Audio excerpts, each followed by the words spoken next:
લોકો સુખની ચાવી શોધે છે, પણ સવાલ એ છે કે સુખને તાળું માર્યું કોણે? જો આપના પાછળ ખસવાથી બધાનું ભલું થતું હોય તો પાછળ ખસવામાં કંઈ ખોટું નથી. સમય જ માણસને ડરાવે છે સાહેબ, બાકી માણસ તો ભગવાનને પણ ક્યાં માને છે.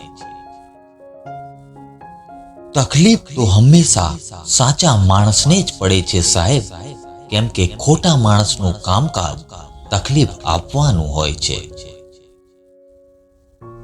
ખુશી મળતી હોય ત્યાં જ રહેજો, ખુશ થવું પડતું હોય ત્યાં નહીં સાહેબ.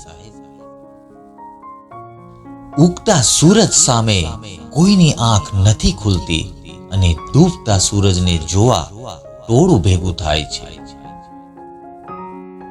ક્યારેક અમુક વસ્તુ છોડી દેવી જ સારી હોય છે, ઈગો માટે નહીં, સેલ્ફ રિસ્પેક્ટ માટે. માણી કરતા ઓછા પૈસા વાપરે એ જ કાબિલ માણસ ગણાય, બાકી રઈસ દેખાવાના ખેલમાં કેટલાય ગાયબ થઈ ગયા છે સાહેબ. ગમતા વ્યક્તિ સાથે નાના ઝઘડા કરતા રહેજો સાહેબ, કેમ કે બહુ મીઠાશ હોય ત્યાં જીવડા પડતા હોય છે. મોકા તો ઘણા મળે છે વળતો જવાબ આપવાના સાહેબ, પરંતુ નક્કી કર્યું છે કે પરિણામ કુદરતથી વધારે સારું કોઈ ના આપી શકે.